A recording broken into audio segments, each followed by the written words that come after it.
اللهم صل على محمد وآل محمد. اعوذ باللہ من الشیطان اللعین الرجیم. بسم اللہ الرحمن الرحیم. رب اشرح لی صدری ویسر لی امری واحلل عقدۃ من لسانی یفقہوا قولی. ان اللہ وملائکتہ یصلون علی النبی یا ایھا الذین آمنوا صلوا علیہ وسلموا تسلیما.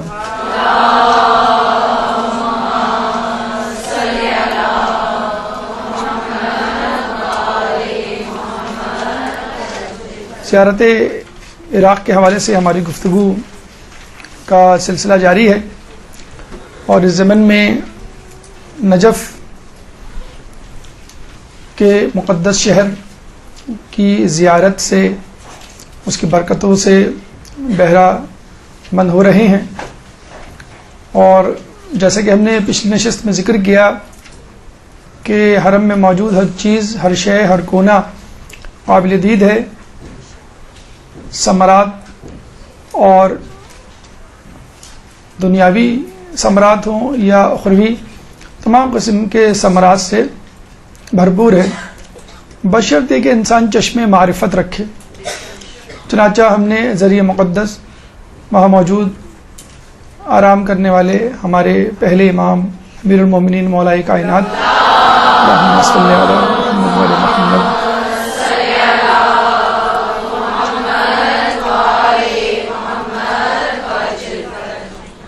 کی زیارت کا شرف حاصل کیا. پھر انبیاء آدم و نوح علیہ السلام کی زیارت کی. پھر ان کے قرب جوار میں علامہ حلی مقدس اربیلی کی زیارت کی. اور خود حرم میں موجود جو عمارتی جگہیں ہیں جن کا تعلق عمارت سے ہے، مثلا گنبد ہے، مینارہ ہے، رواق ہے، صحن ہے، مسجدیں جو وہاں موجود ہیں، مسجد راس، مسجد خضرا، مسجد شاہین وغیرہ، ان کے تاریخی پس منظر سے بھی استفادہ کیا. اس کے بعد ہم حجروں کی طرف گئے اور ہم نے یہ کہا کہ بظاہر دلکشی اور خوبصورتی اور مختلف پینٹنگ سے آراستہ مزین یہ حجرے دلوں کو اور آنکھوں کو بھاتے ہیں، شاید ان کو خوبصورتی کے لیے رکھا ہے، لیکن جب ہم قریب جاتے ہیں تو پتہ چلتا ہے کہ یہاں پہ کچھ اہم مشہور شخصیات مدفون ہیں، یعنی علماء حضرات. اور جب مزید تحقیق کرتے ہیں تو پتہ چلتا ہے کہ شیخ بہائی نے خاص انداز سے علم فلکیات کو استعمال کرتے ہوئے کہ کب کس علم کا مربی ستارہ کس حجرے کے سامنے نمودار ہو تو انسان کو اس وقت وہ علم حاصل کرنا چاہیے تاکہ وہ علم فوراً اس کے دل و دماغ میں جاگزی ہو سکے. چنانچہ یہاں مدفون علماء کی زیارت آپ کے سامنے پیش کی گئی، ان کے حالات زندگی آپ کے سامنے پیش کیے گئے. اور دیکھا جائے جو ہم مولا کی زیارت کے لیے جاتے ہیں تو ان کی شخصیت مقدسہ ہے جو ہمیں کھینچ کے وہاں لے جاتی ہے، ورنہ زری بذات خود یا قبر مبارک بذات خود در و دیوار کی کوئی اہمیت نہیں. شخصیت کی اہمیت ہے جس نے نجف کو نجف اشرف بنایا ہے. اس کے بعد جو شخصیات وہاں پہ موجود ہیں اور جن کو مولا سے نسبت ہے، خود ان کی اپنی کسی سے نسبت نہیں، خود مولا سے نسبت ہے. علماء اکرام جو وہاں مدفون ہیں، حتیٰ کہ بادشاہ عز الدولہ جیسے ہم نے بتلایا کہ وہ بھی علامہ حلی کے ساتھ وہاں موجود ہیں. تو ایسے لوگوں کو بھی عزت مل گئی کہ جو کسی پائے مقام پہ نہیں تھے، کسی مرتبہ فضیلت والے نہیں تھے جیسے کہ علماء حضرات ہوتے، لیکن پھر بھی ان کو نسبت کی وجہ سے عزت مل گئی. اور مولا کی کرامات جو ہیں وہ اپنے دور میں اپنی زندگی میں بھی جاری تھی اور ان کے دنیا سے پردہ کرنے کے بعد بھی جاری رہیں. علماء اکرام جو وہاں پر موجود ہیں، جیسے کہ ہم نے آپ کو بتلایا کہ 500 سے زیادہ علماء اکرام کی فہرست انٹرنیٹ پہ کتابوں میں موجود ہے، اور 54 تقریباً حجرے ہیں کہ جو وہاں پہ آپ کو اطراف حرم میں مل جائیں گے. لیکن پھر بھی چونکہ وقت کی کمی کا بھی احساس مد نظر رکھنا ہوتا ہے، اور ہمیں معلوم نہیں تھا کہ یہ زیارات کے دروس اتنے طول کھنچ جائیں گے، یعنی شاید 2-4 لیکچر پہ مبنی دروس ہوں گے، یہ ہم نے سوچا تھا. لیکن بہرحال تحقیق کے ساتھ ساتھ جو چیزیں سامنے آتی، کہیں ضروری سمجھا کہ آپ کو پہنچا دی جائے تاکہ جو لوگ جائیں وہ زیادہ سے زیادہ کم حق وہ فائدہ اٹھا سکے، اور جو نہ بھی جا پائیں تو ان کے اندر ایک اشتہا، ایک شوق، ایک جستجو پیدا ہو جائے یہ سب کچھ سن کر۔ تو اللہ تعالیٰ جو ہے ہم سب کو نجف اشرف کی زیارت کروائے اور اس استفادہ کرنے کی توفیق عطا فرمائے۔ ایک درود پڑھ دے محمد والے محمد۔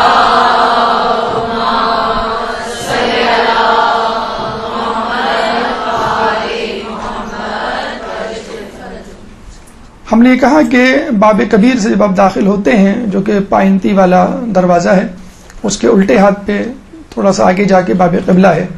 باب قبلہ میں الٹے ہاتھ پہ 11 نمبر حجرے میں شیخ مرزا انصاری کی قبر مبارک کا جو ہے ہم نے دیدار کیا، زیارت کی۔ اس کے بعد 15 نمبر حجرے میں ہم محدث نوری اور شیخ عباس قمی کے پاس جو ہے وہ آئے، اور اس کے بعد جو ہے ہم نے جواد مغنیہ کا جو ہے وہ روزہ دیکھا، قبر مبارک دیکھی۔ 4 علماء غالباً ہم نے پچھلی مرتبہ آپ کے سامنے پیش کیے تھے، اور ہم نے یہ کہا تھا کم از کم 12 علماء ہم چاہتے ہیں کہ آپ کے سامنے پیش کریں، ورنہ تو علماء کی تعداد 500 اور 500 سے اگر ہم کم کریں تو 54 حجرے تقریباً 50 علماء تو مل ہی جائیں گے۔ اچھا، صرف علماء حجروں ہی میں نہیں ہیں، حجروں سے ذرا باہر جائیں، یعنی علامہ شیخ طوسی کی خبر آپ کو مل جائے گی، ٹھیک ہے۔ تھوڑا سا آگے جائیں، مطلب مین گیٹ پہ روزے کے کھڑے ہو کے آپ دیکھیں تو سامنے ہی سوق الحویش بازار ہے، وہاں پہ علامہ امینی جنہوں نے الغدیر کتاب لکھی ہے وہ مل جائے گی۔ تو بہرحال واکنگ ڈسٹینس پہ ہی خود نجف کے اندر ہی اندر اعتراف حرم میں آپ کو بہت سارے علماء مل جائیں گے۔ یہ تو فقط ان علماء کی بات ہے جو کہ حرم کے اندر جو ہیں وہ دفن ہیں۔ انشاءاللہ اگلے آنے والے دروس میں ہم علماء کی قبروں کی طرف بھی جائیں گے جو حرم کے اطراف میں واقع ہیں۔ آئیے ہم جو ہے وہ 5ویں عالم دین شیخ نعمت اللہ جزائری کی طرف چلتے ہیں کہ جو حجرہ نمبر 19 آپ کو جو ہے باب قبلہ سے شروع کرنا ہے۔ ویسے تو باب فرج جو ہے وہاں پر حجرہ نمبر 1 ہے، اور اس سے جب آپ اینٹی کلاک وائز گھومتے ہیں اور باب قبلہ کی طرف آتے ہیں تو باب قبلہ سے ذرا سا پہلے 11 نمبر میں شیخ مرزا انصاری، پھر آپ اپنا سفر جاری رکھتے ہیں اینٹی کلاک وائز تو آپ کو جو ہے شیخ محدث نوری اور شیخ عباس قمی اور جواد مغنیہ نظر آتے ہیں۔ تھوڑا سا ہم آگے بڑھتے ہیں، اینٹی کلاک وائز ہی موو کر رہے ہیں ہم، تو 19 نمبر حجرے میں شیخ نعمت اللہ جزائری نظر آتے ہیں۔ سید شیخ نعمت اللہ جزائری، شیخ نام عموماً محدثین کے لیے یا بزرگ علماء کے لیے استعمال کیا جاتا ہے بہرحال یہ سید نعمت اللہ جزائری 19 نمبر حجرے میں موجود ہیں، اور اپنے زمانے کے بہت بڑے جید عالم، اپنے زمانے کے مرجع، اور بہت ہی تکلیف اور بہت ہی زحمتوں سے انہوں نے علم حاصل کیا۔ اگر آپ ان کی رودات پڑھیں قصص العلماء میں مرزا احمد تنکابنی نے ان پہ تقریباً 16 صفحات صرف کیے ہیں، اور ان 16 صفحات میں پوری رودات لکھی ہے کہ بچپن سے لے کے جوانی اور وفات تک یہ کن مراحل، کتنی مشکلات سے کتنے سفر کیے ہیں، اور کتنی بیماریوں، کتنے حادثوں، پھر باقاعدہ انہوں نے آخر میں تذکرہ بھی کیا ہے کہ میں ان مسائل سے دوچار ہوا، اور ان مشکلوں کو ایک عالم دین کو ذہن میں رکھنا چاہیے کہ جب وہ علم دین حاصل کرے گا تو علم دین حاصل کرنے کے ساتھ ساتھ اس کو ان چیزوں سے سابقہ پڑے گا۔ حتیٰ کہ انہوں نے یہ بھی تذکرہ کیا ہے کہ بعض اوقات مجھے حاسدین سے بھی جو ہے وہ سامنا کرنا پڑا، اور میرے حاسدین یعنی میرے ساتھ پڑھنے والے لوگوں نے میری کتابیں جو ہیں وہ دریا برد کر دیں، جلا دی اور کہیں چھپا دی، اور مجھے میری کتابوں سے محروم کر دیا۔ اور ہوتا یہ پروفیشنل جیلسی جسے کہتے ہیں کہ ہر شخص بہرحال علم دین کی طرف اپنا رخ کر سکتا ہے، لیکن اگر اس کو تزکیہ نفس نہیں ہوگا تو حسد، کینہ، تکبر ساتھ ساتھ چلیں گے۔ ہر شخص عبادت کر سکتا ہے، لیکن یہ کہ اگر خلوص نیت نہ ہو عبادت میں تو پھر اس میں غرور اور تکبر آ جاتا ہے، جیسے شیطان کے اندر آ گیا تھا۔ اس طرح سامری کے اندر جو ہے علم کا تکبر، یا بلعم باعور کے اندر علم کا تکبر آ گیا تھا۔ تو عابدین میں بھی علم عبادت کا تکبر آ سکتا ہے، اور علماء میں بھی علم کا تکبر آ سکتا ہے۔ اسی لیے کہا گیا ہے کہ علم کے ساتھ ساتھ اگر تزکیہ نفس نہ ہو تو انسان معلومات تو اکٹھا کر لیتا ہے، علم نہیں۔ معلومات سے اس کے ظاہری علم میں اضافہ ہو جاتا ہے، لیکن جو نورانیت ہے جس سے وہ صحیح اور غلط کا فیصلہ کرتا ہے وہ نہیں پیدا ہو پاتی۔ تو شیخ نعمت اللہ جزائری کے بارے میں کہا جاتا ہے کہ آپ علامہ مجلسی کے ہونہار شاگردوں میں سے تھے. علامہ مجلسی جن کے بارے میں کہا جاتا ہے کہ انہوں نے جو طریقہ کار اپنایا تھا تحریر اور تالیف کا وہ انتہائی حیرت انگیز ہے اور اب تک لوگوں کو ورطۂ حیرت میں ڈالنے والا ہے. 1000 صفحات روزانہ لکھا کرتے تھے اور آج بھی لوگ حیران ہیں کہ ہم 1000 صفحات نہیں پڑھ سکتے بلکہ شاید 100 صفحے بھی نہیں پڑھتے ہوں گے ہم روزانہ, 10 صفحے بھی شاید نہ پڑھتے ہوں گے. پاکستان جو ہے دنیا کے سب سے لوسٹ لٹریری ریٹ میں آتا ہے کہ سب سے کم پڑھا لکھا طبقہ یہاں پر پایا جاتا ہے, بلکہ کتابوں کا تو فقدان ہے یہاں پر, کتابوں کے چھپنے کا, تحریر کا, تالیف کا یہاں پہ جو ہے وہ فقدان ہے. تو علامہ مجلسی 1000 صفحات لکھا کرتے تھے. ان کے بارے میں کہا جاتا ہے کہ ان کے 1000 اسٹوڈنٹ تھے. 1000 اسٹوڈنٹ اس زمانے میں ہونا ایک بہت بڑی بات ہے.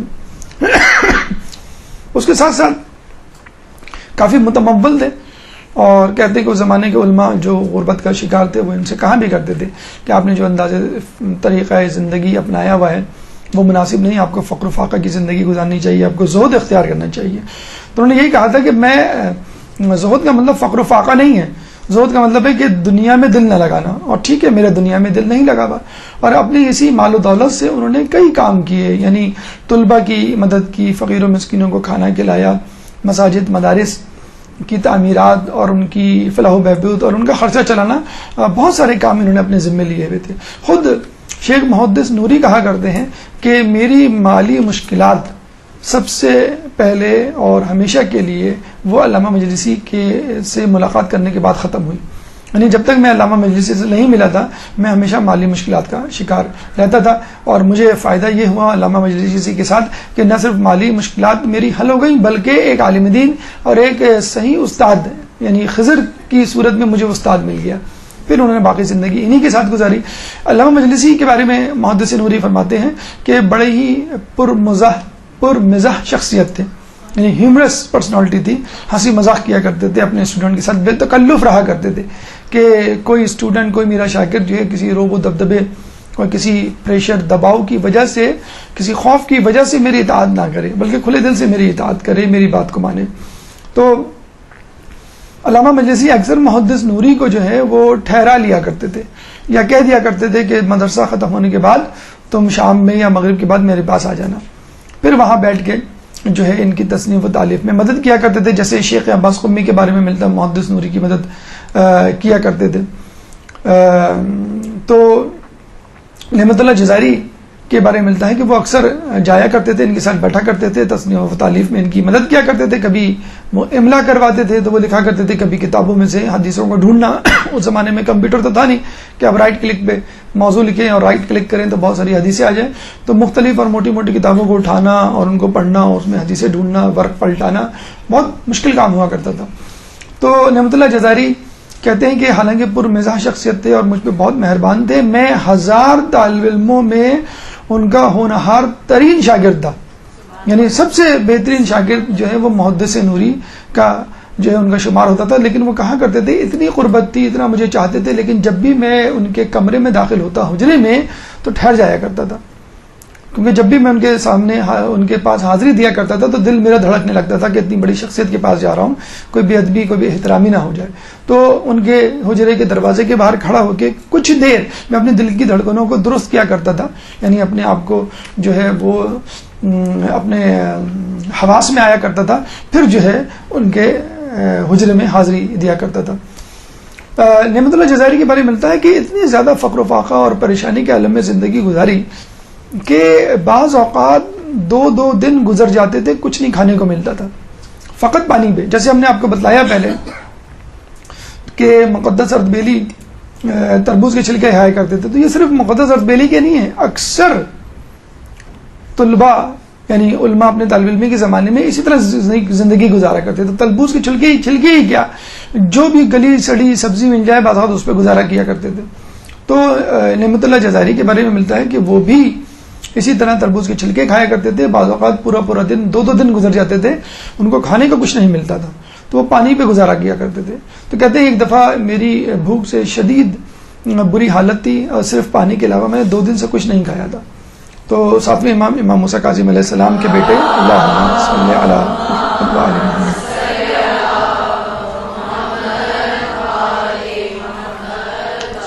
سید احمد ابن موسیٰ کی قبر مبارک پہ گئے جو کہ 7ویں امام کے صاحبزادے ہیں، اور ان کی قبروں مبارک پہ جا کر گر پڑے اور دونوں ہاتھوں سے قبر کو تھام لیا اور یہ کہا کہ آج میں آپ کا مہمان ہوں۔ دیکھیے اس زمانے کی مشکلات بھی ہوا کرتی تھیں، اور لیکن اس زمانے میں لوگوں کا ایمان بھی ہوا کرتا تھا۔ کہتے ہیں کچھ دیر ہی نہیں گزری تھی، اس طرح لیٹے ہوئے ایک سید زادہ آیا اور مجھے کھانا دے کر چلا گیا۔ تو اس طرح وسیلے تلاش کیے جاتے تھے، اس یقین کے ساتھ وسیلے تلاش کیے جاتے تھے کہ کام آسانی ہو جایا کرتا تھا۔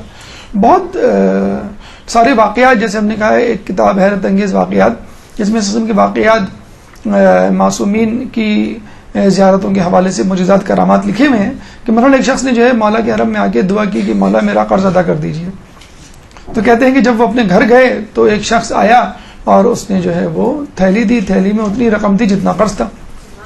تو اس شخص نے کہا، آپ تو لوگ سبحان اللہ کہہ رہے ہیں، اس نے کہا مولا میں نے کہا تو تھا قرض ادا کر دیں، اس کا مطلب یہ تھا کہ تھوڑا سا اور بھی دے دیں تاکہ قرض ادا کرنے کے بعد میں جو اپنی ذرا کچھ زندگی کے لیے کاروبار کے لیے کچھ پیسے ہو جائیں میرے پاس، ان سے میں کام چلا لوں۔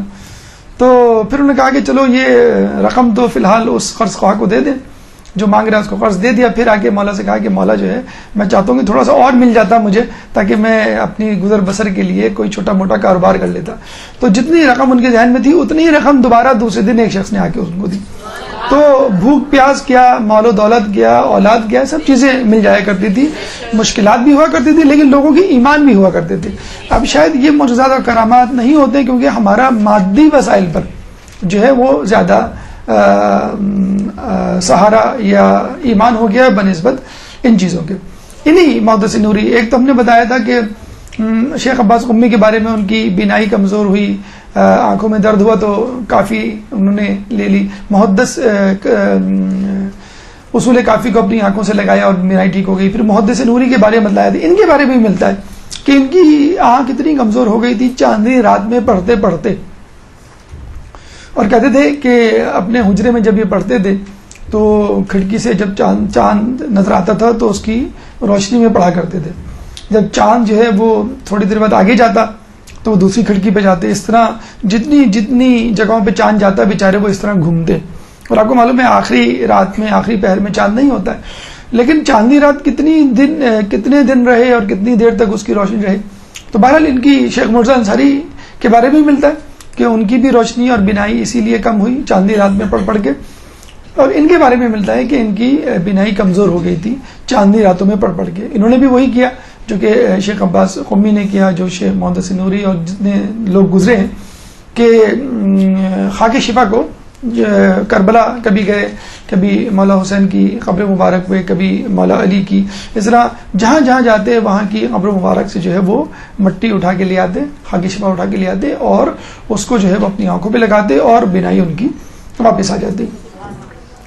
اچھا، ایک دفعہ ایک ان کی کرامات ہی میں ظاہر ہوتا ہے، لکھا ہے، منقول ہے کہ ایک دفعہ یہ مولا کے حرم میں گئے تو زری کے آس پاس ہاتھ پھیر رہے تھے مٹی کے لیے، تو در نجف ان کے ہاتھ آ گیا۔ لوگ بڑے حیران ہوئے، کیونکہ در نجف تو بارش کے موسم میں ہوتا ہے، در نجف جو ہے وادی سلام میں نظر آتا ہے، تو میں یہاں کیسے مل گیا؟ بہرحال انہوں نے اس کو کرامت سمجھا اور اس کی انگوٹھی بنا کے پہن لی، اور وہ کہتے ہیں بالکل انگوٹھی ویسے ہی تھی جیسے آپ کہانیوں میں پڑھتے ہیں کہ ایک جن نے آ کے انگوٹھی دی کسی کو، وہ رگڑے اور جو مانگے وہ مل جائے۔ تو بالکل کہتے ہیں کہ یہ انگوٹھی میرے اسی طرح کام آتی تھی، بہت سارے کام میں کر لیا کرتا تھا۔ ایک دفعہ میں کافی جگہ گیا گھومنے پھرنے، اپنے گھر سے نکلا اور رات کو جب واپس آیا تو انگوٹھی ہاتھ میں نہیں۔ اب وہ بڑے پریشانی سب زیادہ اس بات کی تھی کہ وہ اس دن پورے شہر میں کئی مقامات پر گئے تھے۔ اب وہ اگر ڈھونڈنا شروع کریں تو ظاہر سی بات اپنے گھر سے شروع کریں گے، جہاں جہاں گئے تھے وہ وہاں چلتے چلے جائیں گے۔ انہوں نے کہا لیکن مجھے کرنا تو ہے، اس انگوٹھی کے بغیر میرا جو ہے وہ گزارا نہیں۔ تو انہوں نے فوراً چراغ جلایا اور جیسی ہی وہ گھر سے نکلے، بلکہ گھر سے بھی نہیں نکلے، جیسی چراغ جلایا تو انگوٹھی وہیں پڑی ہوئی تھی، یعنی گھر سے نکلتے ہوئے ہی گر گئی تھی اور ان کو بالکل آخر میں یاد آیا اور انگوٹھی ان کو وہیں مل گئی۔ تو بہرحال انگوٹھی ہو یعنی پتھر ہو در نجف کی صورت میں، خاک شفا ہو، مٹی ہو، تو یہ تمام کی تمام چیزیں اگر ایمان ہو انسان کا تو انسان کے کام آتی ہیں۔ اچھا، روایتوں میں ہمیں ملتا ہے کہ میری امت کے علماء بنی اسرائیل کے انبیاء سے افضل ہوں گے، اور یہ مماثلت یقیناً کئی جگہوں پہ ہمیں نظر آتی ہے. مثلا یہی نعمت اللہ جزائری جو ہے یہ جا رہے تھے اور کشتی میں بیٹھے تو کشتی جو ہے وہ ہچکولے کھانے لگی.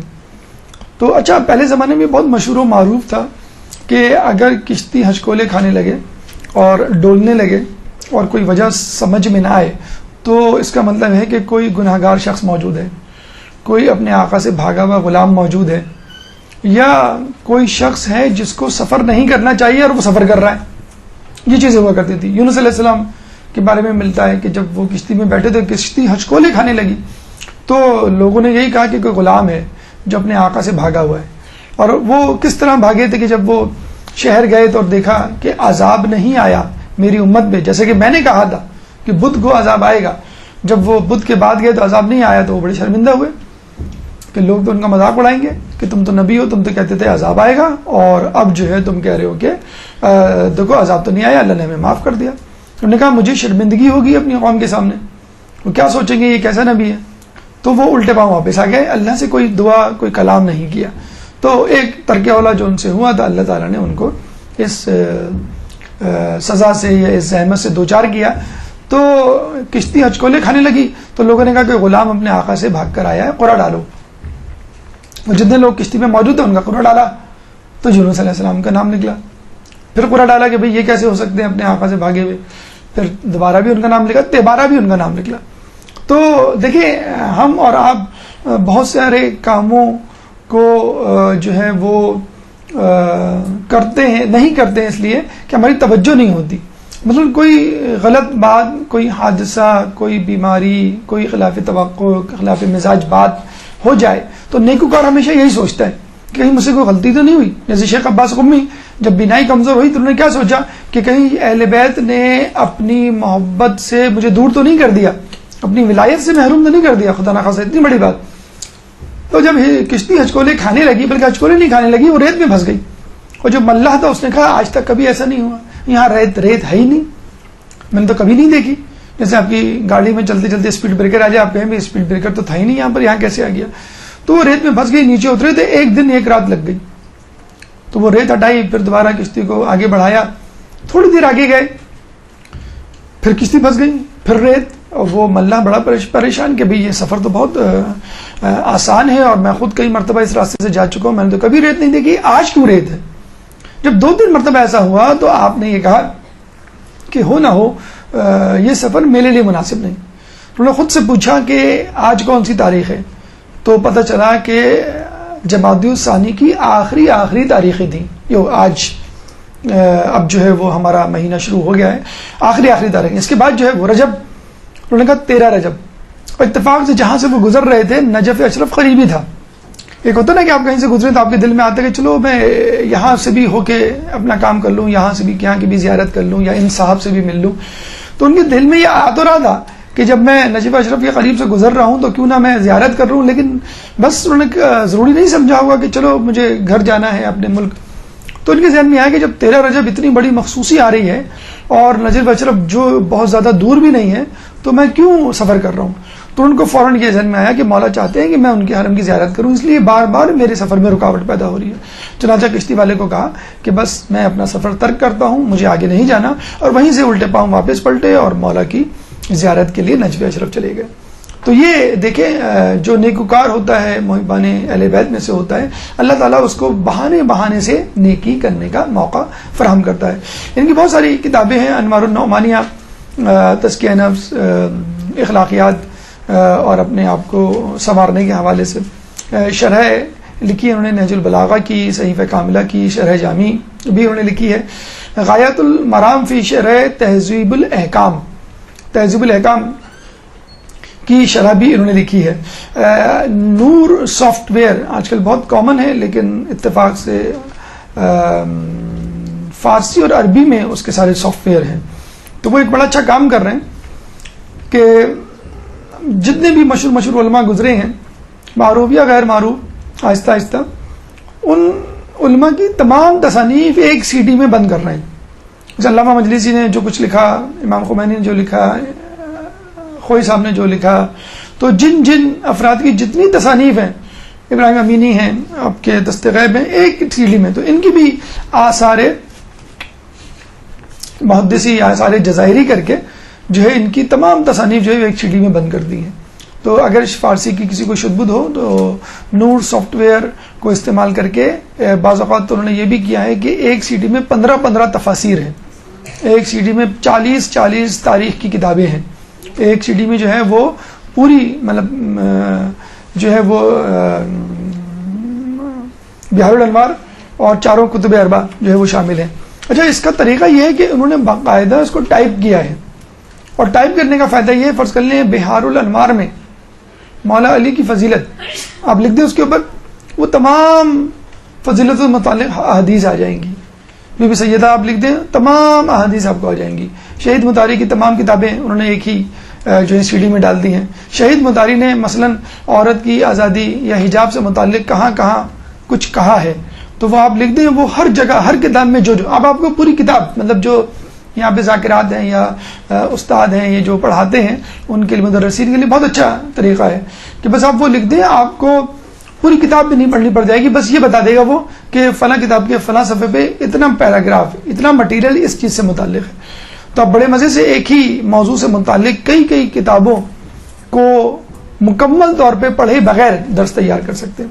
تو بہرحال یہ جی فارسی میں ہے، یہ اب دعا کریں وہ لوگ اردو کی طرف آئیں، اور اردو کی طرف وہ اسی وقت آئیں گے جب ہم اردو میں کتابیں پڑھنا شروع کریں گے. تو اردو میں مٹیریل ملنا نہایت مشکل کام ہوتا ہے، ویب سائٹ بھی جو ہے ملنا بہت مشکل ہوتا ہے. آپ نام کچھ لکھیں آتا کچھ ہے، سید احمد مستمت لکھیں تو سید احمد خان آ جاتا ہے. تو جو ان کی سرچ ہے وہ بھی بڑی مشکل ہے، اردو کی مٹیریل بھی بہت کم ہے.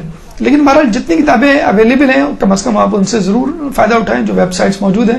فارسی میں بہرحال اگر تھوڑی سی محنت کر لی جائے، 6 مہینے کی محنت ہے، اگر محنت کر لیں تو یقین کریں کہ گھر بیٹھے ایک لیپ ٹاپ یا ایک ٹیبلٹ کافی ہے آپ کے لیے، ایک کتاب بھی آپ کو خریدنے کی ضرورت نہیں پڑے گی. ایک درود پڑھ دیں محمد والے محمد.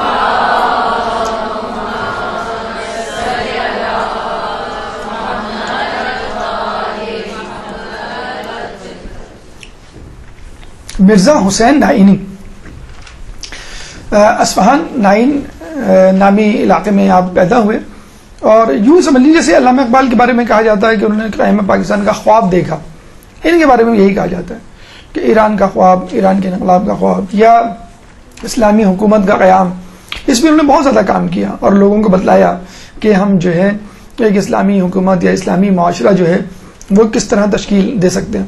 اس زمانے میں یعنی 18ویں صدی کی یہ بات ہے، 17، 18، 19، یہ وہ 3 صدیاں ہیں کہ جس میں انگلینڈ نے اور فرانس نے پوری دنیا میں قبضے کا، چور بازاری کا جو ہے بازار گرم کر رکھا ہوا تھا.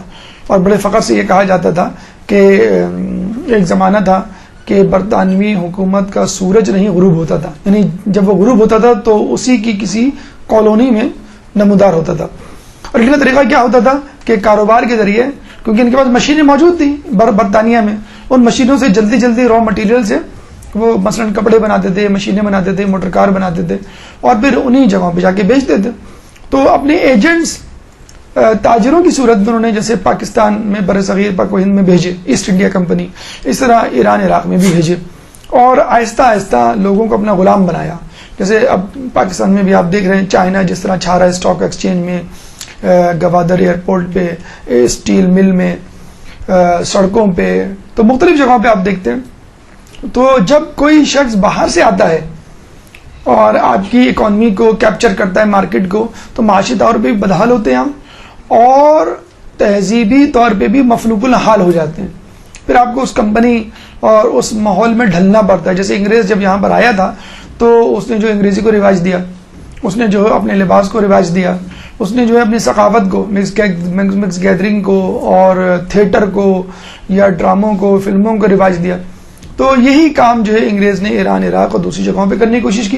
تو عراق میں اور ایران میں دونوں جگہ پہ علماء کی وجہ سے، فقط علماء کی وجہ سے کافی مزاحمت کا سامنا کرنا پڑا، اور وہ محکومیت کسی حد تک تو وہ غالب آ گئے تھے، لیکن جس طرح انہوں نے ہم کو محکوم بنایا 100 سال تک برصغیر پاک و ہند کو، وہ ایران عراق کو محکوم نہیں بنا سکے فقط علماء کی مزاحمت کی وجہ سے. علماء سمجھ گئے تھے کہ یہ ہم پہ قبضہ کرنے آئے، نہ صرف معاشی طور پہ بدحال کر کے چھوڑیں گے بلکہ ہمیں ہمارے دین سے بھی بیگانہ کر دیں گے. تو اس زمانے میں کالونیزم ایک لفظ مشہور ہوتا تھا کہ آپ جہاں بھی جائیں وہاں کے غریب لوگوں کو معاشی بہتری، خوشحالی کا تانا خواب دکھا کے، معاشی خوشحالی کا خواب دکھا کے اس سے اس کی ثقافت کو چھین لیں، اس سے اس کے مذہب کو، ایمان کو، عقیدے کو چھین لیں. تو انہوں نے یہ کیا، تو اس زمانے میں مرزا نائینی اور ابو الحسن اصفہانی اسپیشلی یہ دو نام ہوا کرتے تھے، انہوں نے بہت زیادہ ریزسٹنس کی. اس کے بعد پھر ماشاءاللہ مرزا شیرازی جو تمباکو کا فتویٰ انہوں نے دیا تھا، وہ تمام علماء جو ہے مل کر انہوں نے جو ہے ریزسٹ کیا.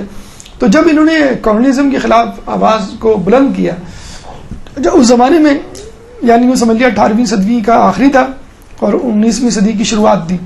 اس زمانے میں جو بادشاہ ہوتے تھے، مثلا قاجار فیملی اس زمانے میں ایران میں تھی، تو اس زمانے میں بادشاہ بھی بڑی سیاسی اور معاشی ابتری کا شکار تھے. جیسے بہادر شاہ ظفر کے ساتھ ہوا کہ وہ بھی جو ہے وہ شان و شوکت، جاہ و جلال اور خوشحالی نہیں رکھتے تھے، جس کی وجہ سے انگریز ان پر غالب آ گئے.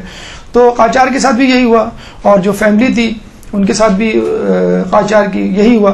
تو علماء نے آ کے باقاعدہ رجسٹ کیا اور یہ کہا کہ ان لوگوں کو، یعنی ان تاجروں کو یا برٹش امپائر کو اپنے صفوں میں نہ گھسنے دو، یہ جو ہے ہم کو دین سے ہاتھ دھونے پہ مجبور کر دیں گے.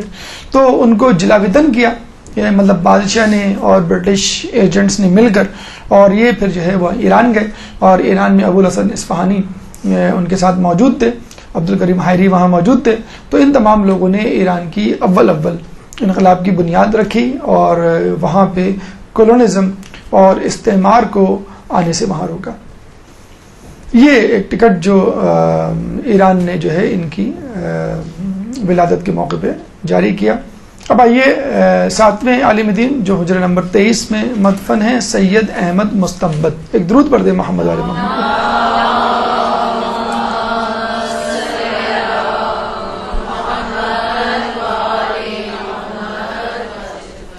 سید احمد مستنبط جو کہ حجرہ نمبر 23 میں موجود ہیں، یہ جیسے شیخ عباس قمی کا ہم نام لیتے ہیں تو فوراً مفاتی آپ کے ذہن میں آتی ہے، بہار الانوار اور علامہ مجلسی بالکل لازم و ملزوم ہے. اس طرح سید احمد مستنبط اور مناقب اہل بیت اردو میں غالباً جو بھی یہاں پہ ذاکرات موجود ہیں جو مجلس سے پڑھتے ہیں انہوں نے یہ نام سنا ہوگا، اگر نہیں سنا تو سن لیں اور اس کتاب کو ضرور اور ضرور لیں. اردو میں دستیاب ہے، 4 جلدوں پر مشتمل ہے، مناقب اہل بیت. اور اصل جو اس کا نام ہے القطرۃ من بحار المناقب النبی والعطرتی، یعنی ایک قطرہ مناقب کے سمندر سے. کس کے مناقب کے سمندر سے؟ فضائل کے سمندر سے، رسول اللہ اور ان کے اہل بیت کے. تو انہوں نے ماشاءاللہ بڑی دقت سے، بڑی زحمت سے، بڑی مشقت سے، بڑی محنت سے جو ہے وہ اہل بیت سے متعلق فضائل، کرامات، معجزات جو ہے جمع کیے. اس کتاب میں 2 جلدوں پر مشتمل کتاب ہے، لیکن یہ جو اردو میں اویلیبل ہے وہ 4 جلدوں پہ ہے. سید یہ محمد ریاض حسین نجفی جب گئے تھے وہاں پر تو ایران میں، تو علماء کرام سے ملے تو ایک عالم دین نے ان سے کہا کہ آپ مناظراتی موضوعات پہ لکھیں یا ان کے ترجمے کریں. تو خود ریاض حسین نجفی نے کہا کہ ہمیں جو ہے زیادہ ضرورت اس بات کی ہے کہ فضائل اہل بیت کو گھر گھر پہنچائیں. اگر ہم فضائل اہل بیت کو گھر گھر تک پہنچا دیں تو خود بخود لوگوں کو معرفت ہو جائے گی کہ اہل بیت کون ہے، اور اہل بیت میں اور غیر اہل بیت میں، معصوم میں اور غیر معصوم میں کیا فرق ہے.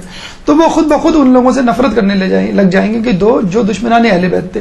تو تبرہ خود بخود پیدا ہو جاتا ہے جب تولا پیدا ہوتا ہے.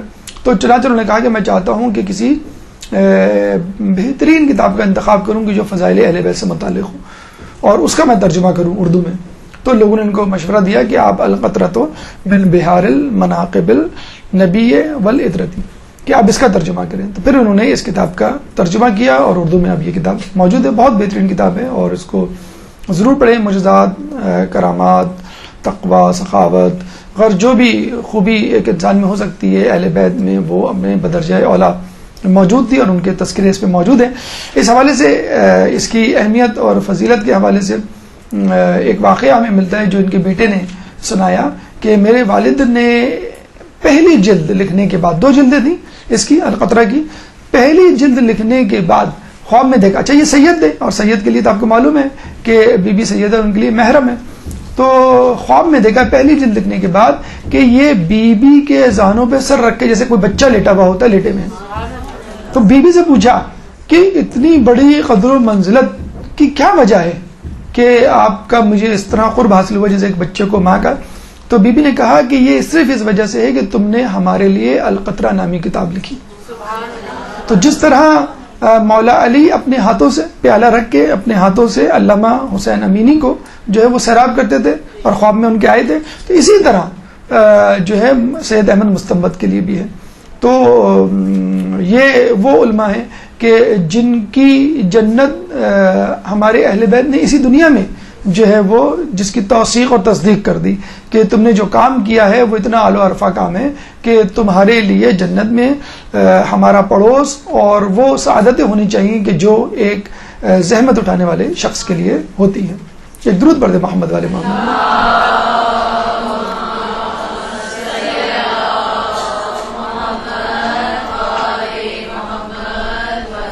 شیخ محمد کاظم آخوند خراسانی شیخ مرزا انصاری کے بہترین شاگرد, ہونہار شاگرد, قابل فخر شاگرد. اور آپ کو ہم نے یہ بھی بتلایا تھا کہ شیخ مرزا انصاری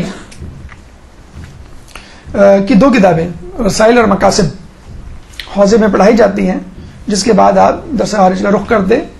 لیکن رسائل اور مقاصد پڑھنے کے بعد بھی آپ کو ایک کتاب کفایہ پڑھنی پڑتی ہے آخر میں, سب سے آخری کتاب ہے. اس کے بعد آپ درس خارج میں جاتے ہیں. تو یہ جو کفایہ نامی کتاب ہے یہ رسائل مقاصد کے بعد جو پڑھائی جاتی ہے وہ آخوند خراسانی نے لکھی ہے, جو کہ شاگرد ہے شیخ مرزا انصاری کے. تو آپ دیکھ سکتے ہیں کہ شیخ مرزا انصاری کا کتنا احسان ہے حوزے پہ تعلیمات اہل بیت کے حوالے سے, کہ ان کا اسٹوڈنٹ وہ کتاب لکھ رہا ہے کہ جس کو پڑھنے کے بعد آپ جو ہے وہ درس اجتہاد میں بیٹھنے کے قابل بنیں گے. بہترین استاد تھے, مطلب لوگ کہتے ہیں کہ ان کے درس کو دیکھ کر شیخ مرزا انصاری کا درس یاد آ جاتا تھا, ان کے درس کو دیکھ کے شیخ طوسی کا درس یاد آ جاتا تھا. جیسے ہم نے بتایا نا شیخ طوسی کے درس میں 300 مجتہدین بیٹھے ہوتے تھے, تو ان کے درس میں بھی کہا جاتا ہے کہ 1200 جو ہے وہ علماء ہوا کرتے تھے, اور ان علماء میں 200 تو فقط مجتہدین ہوا کرتے تھے. اور ایسے ایسے شاگرد انہوں نے جو ہیں بنائے ہیں, پروان چڑھائے ہیں اپنے سایہ عاطفت میں, ان کو علم سے سیراب کیا ہے کہ وہ خود آگے چل کے بہت بڑی شخصیت میں تبدیل ہوئے ہیں. یہ دیکھیں آیت اللہ بروجردی اس تصویر میں جو بیٹھے ہوئے نیچے پہلے نمبر پہ جو سرکل لگا ہوا ہے, یہ آیت اللہ بروجردی ہیں جو ہے ان کے ساتھ بیٹھے ہوئے ہیں, جو ان کا درس لے رہے ہیں. تو آپ کی شخصیت بھی جو ہے وہ بہت بڑی شخصیت ہے. تو بلا شبہ آخوند خراسانی کا جو دروس تھے, جو ان کی تعلیمات, جو ان کی کتابیں جو ہیں, ان سے لوگوں نے بہت استفادہ کیا. اچھا عموماً ہمارے ساتھ یا ہم جیسے لوگوں کے ساتھ ہوتا ہے کہ جب ہم پڑھائی میں مشغول ہوتے ہیں تو عبادات کی طرف توجہ کم ہوتی ہے. ہم نے بتلایا تھا آپ کو شیخ مرزا انصاری کے بارے میں کہ اتنے زیادہ پڑھنے لکھنے سے ان کا تعلق تھا, لیکن اس کے باوجود 1 سپارہ روزانہ نماز جفات, جعفر طیار روزانہ نماز زیارت عاشور, جامع کبیرہ وغیرہ وغیرہ کتنے اعمال وہ کیا کرتے, نوافل تمام پڑھا کرتے تھے. تو ان کے بارے میں بھی کہا جاتا ہے آخوند خراسانی کے بارے میں, جب یہ نجف اشرف میں تھے تو ان کا پڑوسی جو تھا وہ کہا کرتا تھا کہ میری چھت اور ان کی چھت آپس میں ملی ہوئی ہے. اور اکثر لوگ جو ہے وہ گرمی کے موسم میں مثلا اوپر چھت پہ جا کے نماز پڑھا کرتے تھے, نماز شب اور نماز فجر. تو یہ کہا کرتے ہیں کہ اکثر جب میری آنکھ کھلتی تھی, بلکہ میری آنکھ ہی کھلتی تھی کسی کی سسکیوں کی آوازوں سے, تو جب میں غور سے دیکھتا تھا اپنے آس پاس تو مجھے دوسری چھت پر ایک شخص سجدے میں نظر آتا تھا, اور اتنا زیادہ اتنی شدت سے وہ گریہ کیا کرتے تھے آخوند خراسانی کہ جیسے کوئی مجرم اپنے جرائم پہ رو رہا ہو, کہ بہت بڑا گناہگار جو ہے اپنے گناہوں پہ رو رہا ہو, کہ پتہ نہیں اس نے کیا کر دیا ہے کہ شاید اس کی معافی بہت مشکل ہے, اور اس لیے بہت زیادہ شد و مت سے روزانہ آنسوؤں سے رو رو کر اللہ تعالیٰ سے اپنی مغفرت کی دعا طلب کر رہا ہے. تو آخوند خراسانی اس زمانے میں کتنے بلند پایا کے عالم دین, بلند پایا کے متقی پرہیزگار, لیکن اس کے باوجود کرنا تو ہم جیسے گناہگاروں کو چاہیے, لیکن وہ ایک عالم دین, ایک مرجع جو ہے راتوں کو اس طرح رو رہا ہے کہ شاید اس وقت سب سے زیادہ روئے زمین پہ سب سے زیادہ گناہگار وہی شخص ہو. تو یہ ان کا تقوی، یہ ان کا خلوص اور عبادت میں ان کا حصہ. یاد رکھ لیجئے ہمیشہ کہ جب بھی آپ علم حاصل کریں گے، جب تک اس میں عبادت کی چاشنی نہیں آئے گی، جب تک سجدوں کی تکرار نہیں ہوگی، سجدوں اور رکوع کی طوالت نہیں ہوگی، قرب الہی نہیں ہوگا، اس وقت تک آپ کا علم جو ہے وہ حقیقی علم میں نہیں تبدیل ہو سکتا. اچھا، اتنی زیادہ عبادت، اتنا زیادہ علم سے ان کی وابستگی، درس و تدریس سے وابستگی، ہمیں اور آپ کو اگر کہہ دیا جائے کہ بھی آپ کو جو ہے وہ نجف میں گھر دیا جا رہا ہے تو آپ کتنے زیادہ خوش ہوں گے. ہمیں اور آپ کو جو کہا جائے کہ بھئی حرم جانا ہے، ہم کتنے خوش ہوں گے. اور ہو سکتا ہے پورا پورا دن ہم لگا دیں جب تک کوئی بہت ضروری جو ہے وہ چیز یا امر پیش نہ آ جائے.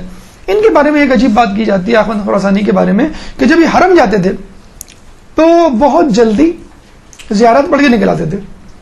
ایک دو مرتبہ نہیں کہ شاید کوئی کام یاد آ گیا ہو، ہمیشہ فوراً کے فوراً جاتے تھے، بس فوراً کے فوراً زیارت پڑھی اور بس فوراً کے فوراً نکل آئے.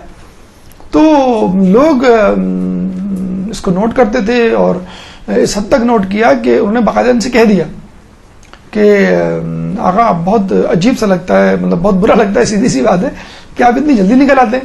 ٹھیک ہے آپ زیارت نہ پڑھیں، اگر آپ کو مختصر زیارت پڑھنی ہے مختصر زیارت پڑھیں، لیکن اتنی جلدی تو نہ نکلیں کم از کم. کیا محسوس کرتے ہیں لوگ کہ نعوذ باللہ خدا نہ خاصا کیا آپ کو مولا سے محبت نہیں؟ لوگ تو گھنٹوں ذریعے سے جو ہے وہ لپٹ کے چپک کے اور جو ہے وہ پکڑ کے کھڑے رہتے ہیں. تو یقین کریں انہوں نے کیا جواب دیا؟ انہوں نے اپنی داڑھی کو پکڑا اور کہا کہ کیا تم چاہتے ہو اس عمر میں اس سفید داڑھی کے ساتھ میں مولا سے ریاکاری کروں اور اپنی جھوٹی محبت کا ان کو جو ہے وہ یقین دلاؤں کہ مولا میں یہاں بیٹھا ہوں کیونکہ آپ سے محبت کرتا ہوں؟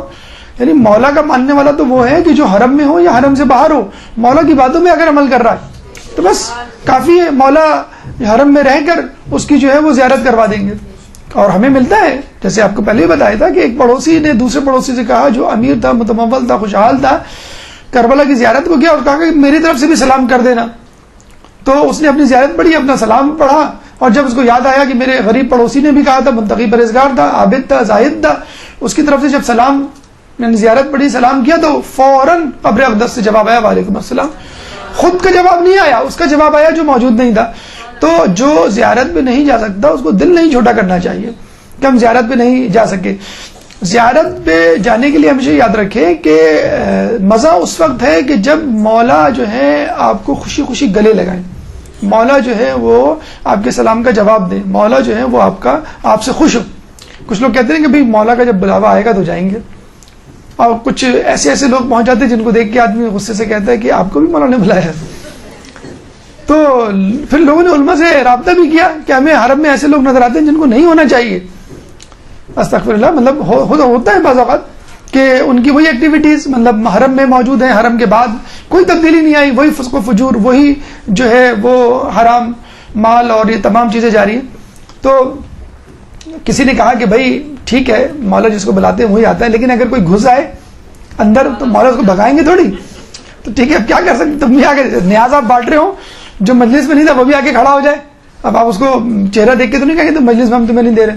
تو مولا تو سخی ہیں، مولا تو سب کو گلے لگانے والے ہیں، اس امید پہ کہ اب یہ سدھر جائے. حالانکہ مولا کو معلوم ہوگا کہ نہیں سدھرے گا ابھی بھی، لیکن ایک حجت تمام کرنے کے لیے وہ یہ نہ کہہ سکے مولا اگر آپ مجھے گلے لگا لیتے، اگر آپ اس دفعہ مجھے بلا لیتے تو میں بخشا جاتا. یہ کام جو ہے رسول اللہ نے بھی کیا، ائمہ نے بھی کیا، اپنی زندگی میں بھی کیا اور اپنی زندگی کے بعد بھی کر رہے ہیں. ان کی اہم ترین کتاب جیسے میں نے آپ کو بتایا کفایت الاصول ہے، جس کی بہت زیادہ شرح، بہت زیادہ حاشیے، بہت زیادہ تشریحات کی گئی ہیں، اور آج تک جو ہے رائج ہے حوزہ علمیہ قم ہو یا حوزہ علمیہ نجف. اب آئیے شیخ ابو الحسن اصفہانی کی طرف ایک درود پڑھ دیں محمد والے محمد.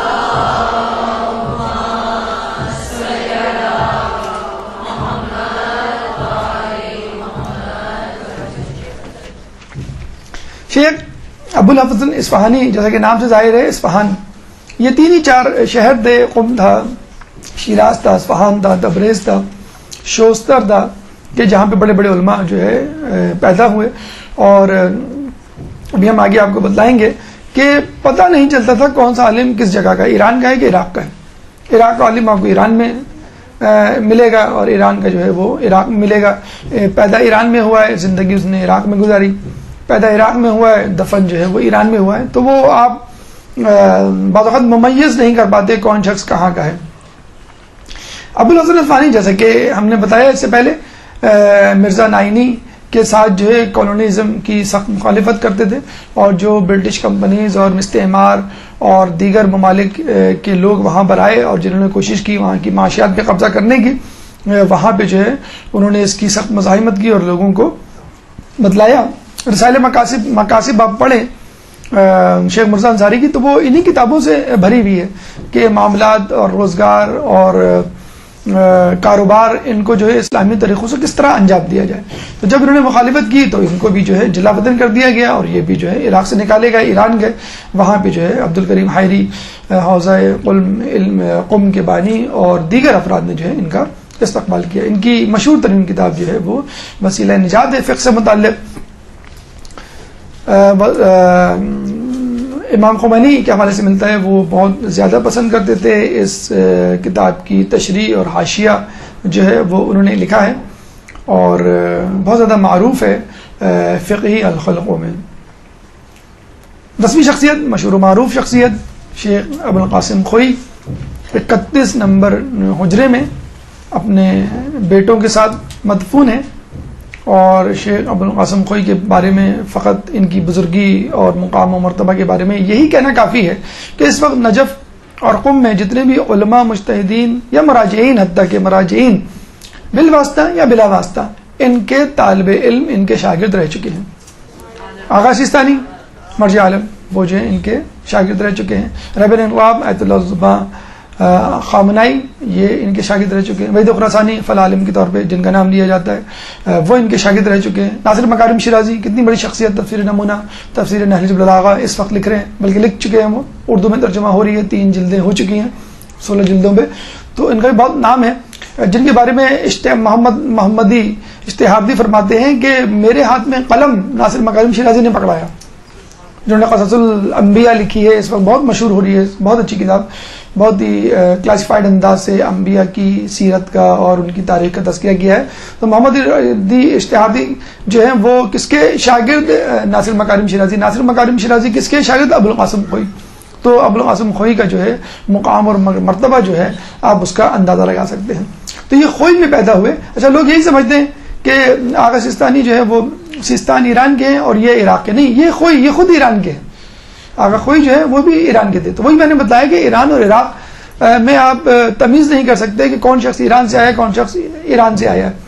اور ابھی بھی یہ علماء کا طریقہ ہے کہ جو عالم دین، جو مجتہد اپنے آپ کو ایران میں ثابت کر لیتا ہے، منوا لیتا ہے، یعنی اجازے مل جاتے ہیں، اس کو لوگوں کی طرف سے تصدیق ہو جاتی ہے، مجتہدین مراجعین کی طرف سے کہ ہاں بھائی تم مجتہد ہو، تو پھر وہ نجف جاتا ہے اور وہاں اپنی صلاحیتوں کا لوہا منواتا ہے۔ پھر وہاں کے مجتہدین، وہاں کے مراجعین اس کو سرٹیفکیٹ سند دیتے کہ ہاں بھائی ہمارے نزدیک آپ مجتہد ہیں۔ اسی طرح جو شخص نجف میں مجتہد کے طور پہ مشہور ہو جاتا ہے تو وہ قم جاتا ہے کہ یہ تو نہیں ہے کہ میرے اپنے لوگ، عربی بولنے والے لوگ یا میرے جان پہچان کے لوگ، بڑے عرصے سے میں مدرسے میں آ رہا ہوں، استاد سے پڑھ رہا ہوں، تو انہوں نے چلو بھائی تم کافی عرصے سے ہو تمہیں سرٹیفکیٹ دے دیں۔ نہیں، وہی شخص پھر ایران جاتا ہے، پھر وہاں جا کے اپنا جو ہے لوہا منواتا ہے۔ آیت اللہ عظمیٰ یہ امام خمینی جو ہیں وہ 10-12 سال جو انہوں نے تقریباً وہاں پہ نجف میں گزارے ہیں، قم میں تعلیم حاصل کرنے کے باوجود کہ اپنا لوہا وہاں بھی منوایا جائے اور وہاں بھی۔ اور اب تک علماء کا جو مجتہد نہیں بھی ہیں ان علماء کی بھی میں بات کر رہا ہوں کہ اگر کچھ عرصہ قم جاتا ہے، کچھ عرصے وہاں رہتا ہے، تو اس کی خواہش ہوتی ہے کہ کچھ عرصے میں نجف بھی جاؤں۔ اس طرح کوئی عالم دین جو ہے وہ نجف میں علم حاصل کر کے عالم بنتا ہے تو اس کی خواہش ہوتی ہے کہ میں کچھ عرصے قم میں بھی پڑھوں، کہ بہرحال دونوں طرف جو ہے اتنا زیادہ جو ہے مواد ہے، علم کی میراث ہے کہ ایک گھاٹ سے، ایک کنویں سے جو ہے وہ، ایک چشمے سے دل نہیں بھرتا انسان کی، جو ہے وہ پیاس نہیں بجھتی، تشنگی باقی رہتی ہے، تو وہ دوسرے مقام کی طرف رخ کرتا۔ آذربائیجان جو ہے وہ ایک ملک ہے، اب الگ اسٹیٹ بن چکا ہے، پہلے رشیا کی اسٹیٹ تھی، اور یہاں پہ شیعوں کا کافی زور ہے، کافی شیعہ جو ہے وہ عوام یہاں پہ رہتی ہے۔ البیان فی تفسیر القرآن، سورہ فاتحہ کی تفسیر فقط کتابی صورت میں، چھوٹی سی کتابی صورت میں آپ کو مل جائے گی، اردو میں ترجمہ اس کا ہو چکا ہے۔ انہوں نے فقط سورہ فاتحہ کی تفسیر لکھی بس، اور آپ کو معلوم ہے کہ انہوں نے آگے نہیں لکھی تفسیر۔ جب ان کو پتہ چلا کہ محمد حسین طباطبائی تفسیر لکھ رہے ہیں. انہوں نے کہا پھر مجھے کیا ضرورت ہے. لیکن اتنا زیادہ علماء کا ایک دوسرے پر بھروسہ اعتماد ہوا کرتا تھا کہ اگر کوئی شخص کام کر رہا ہے تو یقین ہے. وہ یہ بھی کہہ سکتے تھے کہ ٹھیک ہے وہ اپنے انداز سے لکھیں گے, ان کا ایک الگ طریقہ ہے اور میرا ایک اپنا الگ طریقہ ہے, جیسے ایک ہی موضوع پہ کئی کتابیں مل جائیں گی ہم کو. تو اتنا اعتماد تھا کہ اگر تفسیر میزان محمد حسین طباطبائی لکھ رہے ہیں تو پھر وہ یقیناً اپنے اس موضوع کے ساتھ جو ہے وہ اس کتاب کے ساتھ اس تفسیر کے ساتھ انصاف کریں گے, مجھے کیا ضرورت ہے. تو فقط سورہ فاتحہ لکھ کے انہوں نے جو ہے وہ چھوڑ دی, مزید جو ہے قرآن کی تفسیر نہیں لکھی. رسالہ لباس مشکوک, منہاج الصالحین بہت مشہور کتاب ہے, آج بھی جو لوگ توضیح وغیرہ پڑھ لیتے ہیں اور کافی طاق ہو جاتے ہیں مسائل میں تو وہ منہاج الصالحین عروۃ الوثقیٰ نامی دیگر کتابوں کا جو ہے رخ کرتے ہیں. معجم, یہ معجم ہے, عین سے نون نہیں ہے, معجم رجال الحدیث, اس کتاب میں جو کہ خود 24 بلکہ 42 جلدوں پر مشتمل ہے, اس کتاب میں انہوں نے علم الرجال کو بند کر دیا ہے. اور آپ کو معلوم ہے جو اجتہاد ہے اس میں اصل ملکہ ہی اسی بات کا ہے کہ انسان راویوں میں تمیز کرنا سیکھ لے, حدیثوں کو صحیح اور ضعیف میں درجہ بندی کرنا سیکھ لے. تو حدیثوں کی نوع بندی یا درجہ بندی جو ہے کس طرح آتی ہے, راویوں کے حالات زندگی کو دیکھ کے. آج بھی انٹرنیٹ کی دنیا میں آپ جو ہے کسی بھی عالم دین کے بارے میں سرچ کرنا شروع کریں تو آپ کی انگلیاں تھک جائیں گی, آپ کی آنکھوں میں درد ہو جائے گا. کتنی جگہوں پہ ایک ایک عالم کا تذکرہ موجود ہے, اور ظاہر سی بات ہے ہر شخص اپنے انداز سے دیکھ رہا ہوتا ہے. ویکیپیڈیا ایک اپنے انداز سے دیکھ لے گا, نجف کا حوض اپنے انداز سے دیکھ رہا ہوگا, دیگر اہل تسنن اپنے انداز سے دیکھ رہے ہوں گے. تو اسی راوی کو, اسی حدیث کو روایت کرنے والے کو پھر آپ کو کھنگال کے ڈیسائیڈ کرنا پڑتا ہے کہ یہ راوی صحیح ہے کہ نہیں, تقوی کے اعتبار سے, حالات کے اعتبار سے, اور رویے کے اعتبار سے, عقیدے کے اعتبار سے. لیکن آیت اللہ خوئی نے یہ کام آنے والے لوگوں کے لیے بہت آسان کر دیا. وہ اس لیے کہ انہوں نے ان 42 جلدوں پر مشتمل کتاب میں تمام راویوں کے حالات پوری تحقیق کے ساتھ لکھ دیے ہیں. مطلب کم از کم راویوں کی حد تک مسئلے حل ہو گئے, اور اب لوگ بہت جلدی فیصلہ کر لیتے ہیں کہ اگر یہ حدیث اس راوی کی ہے تو یہ موجم میں لکھا ہوا ہے کہ یہ راوی قابل اعتبار ہے یا نہیں ہے, اس پہ اعتماد کیا جا سکتا ہے نہیں کیا جا سکتا, اور کس اعتبار سے کس موضوع کی سے متعلق حدیث پہ اس پر اعتبار کیا جائے, اس کا عقیدہ کیا ہے مثلا. تو یہ کام بڑا آسان کر دیا ہے. اب آنے والے علماء کے لیے مجتہد بننا آسان نہیں, مشکل نہیں. پہلے بہت مشکل ہوا کرتا تھا, کتابوں کی دستیابی ایک مسئلہ ہوتا تھا, پھر تحقیق ایک مسئلہ ہوا کرتا تھا.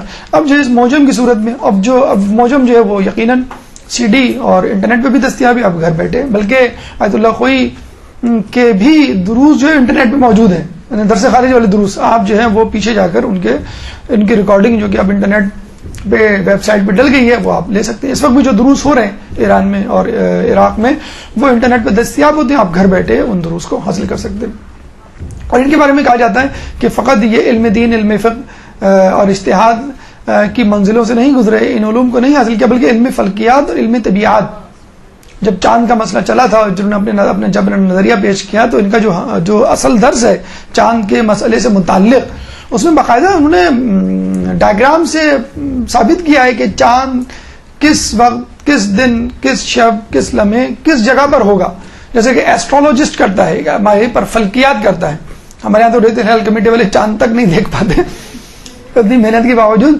تو خوئی صاحب نے بالکل ایک پرفیکٹ ماہر طبیعت یا ایسٹرولوجسٹ یا ماہر فزکس کے طور پر باقاعدہ اس چاند کی منزلیں باقاعدہ بتائی ہیں. تو فقط علم دین یا پیور اجتہادی نہیں بلکہ دنیاوی طور پہ فزکس اور فلکیات میں بھی جو ہے وہ بہت مانے ہوئے.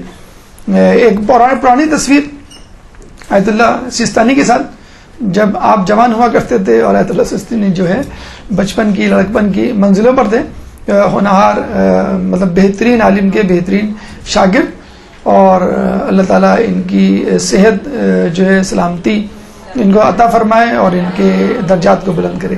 آیت اللہ خوئی کا جو رتبہ مقام منزلت تھی اس زمانے میں آپ اندازہ کر سکتے ہیں کہ جس طرح ہر زمانے میں ہوا ہے کہ حکمران چاہتے تھے کہ اس زمانے کی بڑی مذہبی شخصیت ہمارے ساتھ ہو, کہتے ہیں کہ علی کی بیعت کی ضرورت کیا تھی؟ یہی ضرورت تھی کہ علی جیسی شخصیت جب ہمارے ساتھ ہوگا تو خود بخود ہماری تصدیق ہو جائے گی.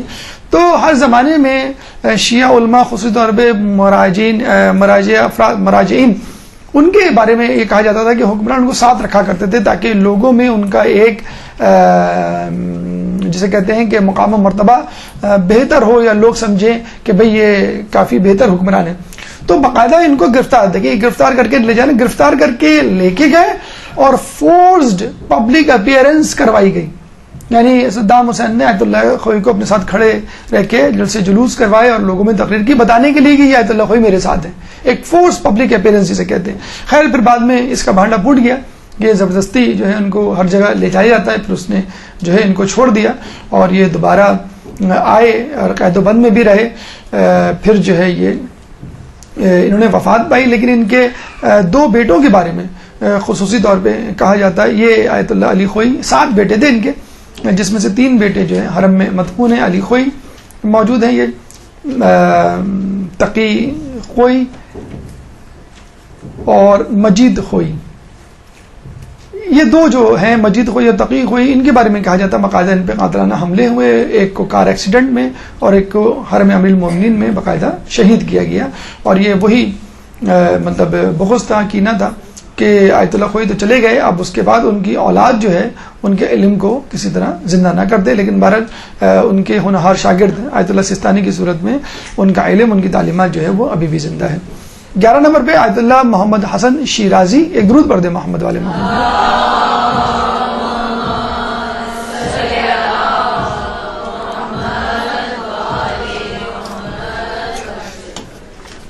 آیت اللہ محمد حسن شیرازی کا جہاں بھی نام آتا ہے، شیراز کے شہر سے ان کا تعلق تھا، جہاں بھی نام آتا ہے فوراً تمباکو فتویٰ جو ہے وہ ذہن میں آتا ہے. یہ مشہور عالم دین ہے جنہوں نے تمباکو کے بارے میں فتویٰ دیا. کیا تھا تفصیل ابھی ہم بتاتے ہیں. بہرحال یہ شیخ مرزا انصاری کے ہونہار شاگرد تھے اور ان کے بعد جو ہے مرجعیت کی ذمہ داری جو ہے انہوں نے سنبھالی. جعفر شوستری نے کچھ عرصے سنبھالی، لیکن اس کے بعد جو ہے باقاعدہ طور پہ کافی عرصے تک انہوں نے سنبھالی. کہتے ہیں کہ ان کا حافظہ بہت تیز تھا، گھنٹوں دعائیں پڑھا کرتے تھے بغیر کتاب کے اور مسلسل. مطلب دیکھا آپ نے دونوں پہلو دیکھ لیے. ہم نے دیکھا کہ آخوند خراسانی جو ہے بس لمحے بھر کے لیے، چند منٹ کے لیے یا بہت ہی مختصر مدت کے لیے حرم آتے تھے چلے تھے. ان کا بھی ایک اپنا فلسفہ تھا، ایک طریقہ یا ایک پوائنٹ آف ویو تھا، وہ بھی اپنی جگہ صحیح ہے. لیکن ان کا بھی طریقہ اپنا پوائنٹ آف ویو ٹھیک ہے. یہ اتنی زیادہ انہوں نے دعائیں اور زیارت حفظ کی ہوئی تھی جو ہم کتابوں میں پڑھتے ہیں اور کتابوں کو ساتھ لے کے جاتے ہیں کہ ان کو کتاب کی ضرورت ہی نہیں پڑتی تھی اور وہاں کھڑے کھڑے جو ہے وہ پڑھا کرتے تھے. اور لوگ بہت حیران ہوا کرتے تھے کہ ہم کتابوں سے پڑھ رہے ہیں اور یہ بغیر دیکھے پڑھ رہے ہیں. اور آپ کو معلوم بھی ہے کہ ہمارے ایسے علماء بھی گزرے ہیں کہ جو دعائے قنوت یعنی قنوت میں نماز شب کی دعائے ابو حمزہ صومالی جو ہے وہ پڑھا کرتے تھے.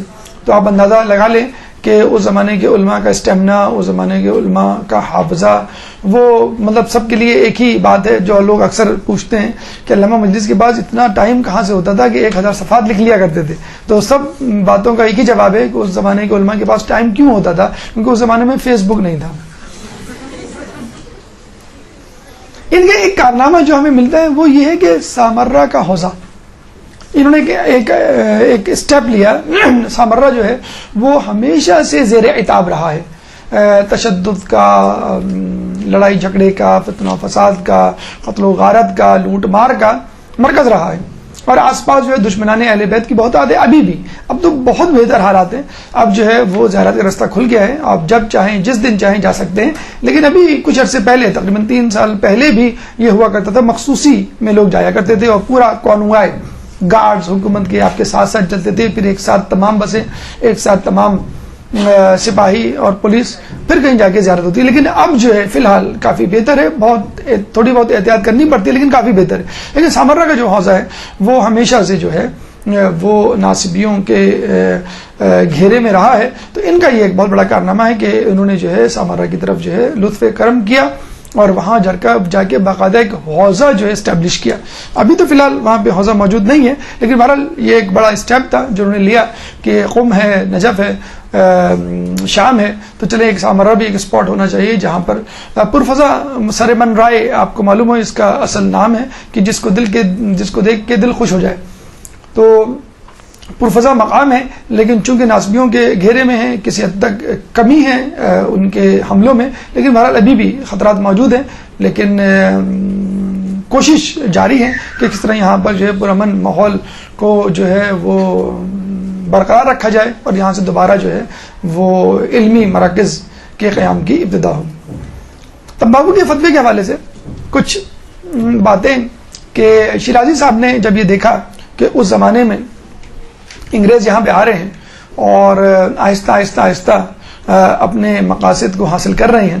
اچھا، یہ تقریباً کم و بیش اسی زمانے کی بات ہے جب برصغیر میں ایسٹ انڈیا کمپنی آئی تھی۔ ایسٹ انڈیا کمپنی آئی، اس نے ٹیک اوور کیا، مثلا آپ کی کاٹن لے کے چلے گئے، وہ کہاں پہ؟ انگلینڈ۔ گجرات میں جتنی بھی ملیں تھیں وہ بند ہو گئی، کیونکہ ہماری ملیں جو تھیں اس میں زیادہ تر جو ہے فیکٹری میں ہاتھوں سے کپڑا بنا جاتا تھا، لیکن انگلینڈ والے وہاں لے کے اپنی فیکٹریوں میں مشینوں سے جلدی اس کاٹن سے، کپاس سے کپڑا بنایا، بہت جلدی بن گیا، بہت معیاری بن گیا، واپس انڈیا آیا، ہماری فیکٹریاں بند ہو گئیں اور سب بے روزگار ہو گئے، اور پھر وہی کپڑا یہاں پہ بکنے لگا۔ جب یہاں بکنے لگا تو پیسہ جو ہے، ریونیو جو ہے کہاں گیا؟ انگلینڈ چلا گیا۔ تو کاٹن ہماری انگلینڈ میں، اس کاٹن سے جو کپڑا بنا ہے اس کے پیسے جو ہیں وہ بھی جو خریدنے میں لگے ہیں وہ بھی انگلینڈ میں۔ تو اس طرح انگریز جو ہے وہ آپ کی جو ہے اس پہ قابض ہو گیا۔ چائنا جب گیا تو اس نے کہا بھی یہاں کے لوگوں کے ساتھ کیا کیا جائے، تو اس نے کہا کہ یہاں کے لوگوں کو جو ہے وہ مسالے دیے جائیں۔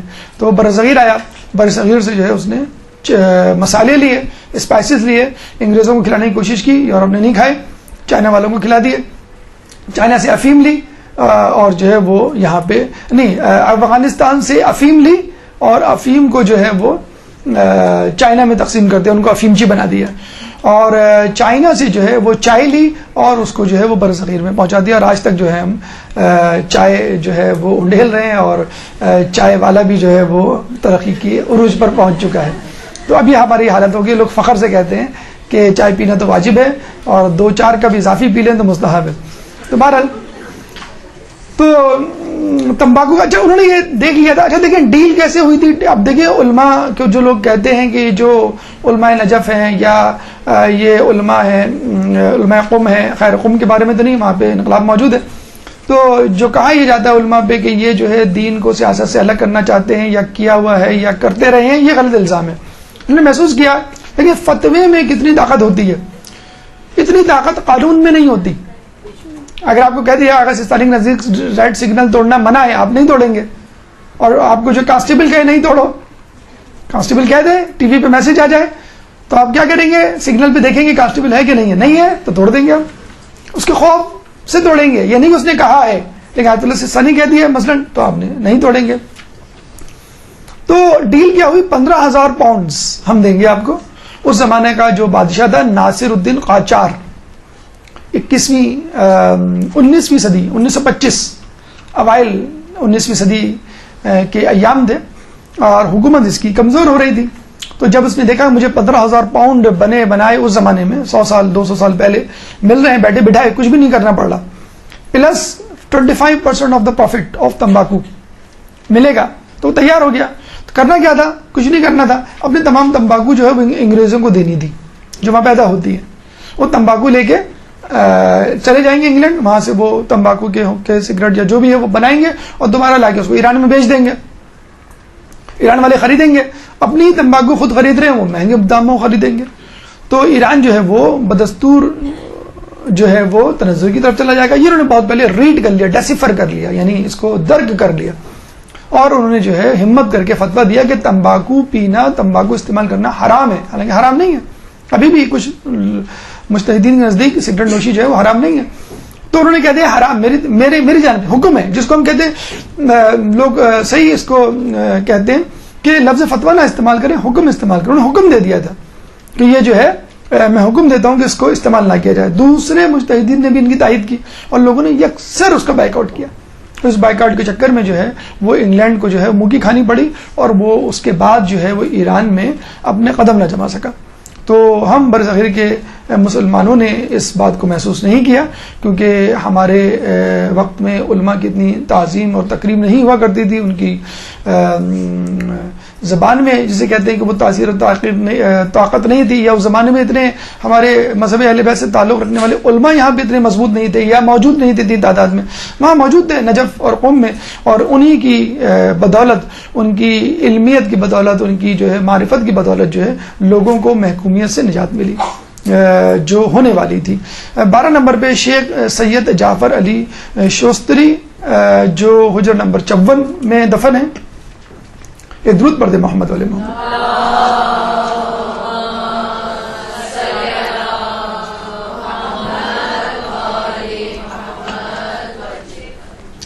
دیکھیے شوستری صاحب اپنے شہر شوستر یا شوشتر میں خود مرجع تھے۔ آپ کو مرجعیت مل جائے کسی علاقے کی اور آپ مرجع بن جائیں اور ایک پورا سسٹم آپ چلا رہے ہوں، اور کوئی آ کے کہہ دے کہ بھئی آپ کچھ بھی نہیں کر رہے، آپ کچھ بھی نہیں ہیں، آپ جا کے پڑھیں، پہلے آپ نے پڑھائی کیا ہے، کوئی آپ کس طرح آپ کو کہہ دے تو آپ تو اس پہ کفر کے فتوے لگا دیں گے۔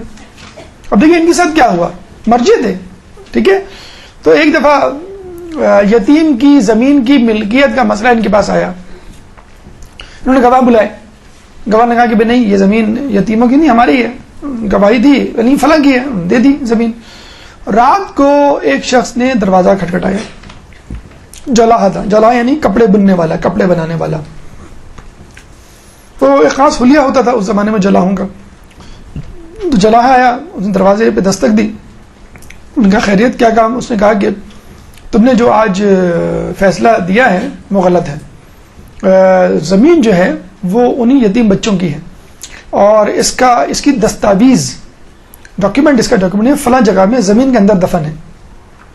صبح انہوں نے لوگوں کو دوڑایا اور کہا جاؤ دیکھو وہاں پہ زمین میں یہ دستاویز موجود ہے کہ نہیں، وہ لے کر آ گئے، ڈاکیومنٹ موجود تھا، ان کے جو ہے وہ آباء و اجداد نے لکھا تھا کہ بھئی ان کی زمین ہے، تو فوراً گواہوں کو بلایا، ان کو سزا دلوائی، اور جو زمین تھی، جائیداد تھی، وہ ان یتیموں کے حوالے کر دی۔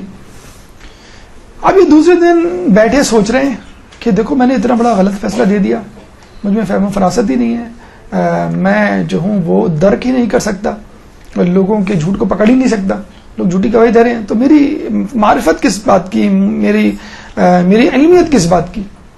تو دروازے پہ دستک ہوئی، دروازہ کھولا، وہی جلا کھڑا ہوا، اور جلائی نے اس دفعہ کہا کہ تم جو کر رہے ہو وہ صحیح نہیں ہے، یہ کہہ کے چلا گیا۔ اب ان کو اور ٹینشن اور پریشانی، اس کا مطلب ہے جو مرجعیت کا کام ذمہ داری میں نے سنبھالی بھی ہے، یا جو میں علم پھیلا رہا ہوں یہ صحیح نہیں ہے، یا اس لیول کا نہیں ہے۔ اب وہ بہت پریشان کہ بھئی کیا کروں میں، کیا نہیں کروں، یہ پتنی کون ہے جو میرے حال سے بھی واقف ہے، جس نے اتنی بڑی بات مجھے بتا دی، کوئی خضر ہے کیا ہے؟ اور یہ ہوا ہے سید مہدی بحرالعلوم کا واقعہ آپ کے سامنے ہے، جنہوں نے دروازہ بند کر کے بیٹھ گئے تھے کہ اب میں فتوے نہیں دوں گا، اتنا غلط بڑا فتویٰ دے دیا کہ عورت کے جو بچے کو جو ہے عورت کے ساتھ جو دفنا دیا جائے، اور بہت سارے۔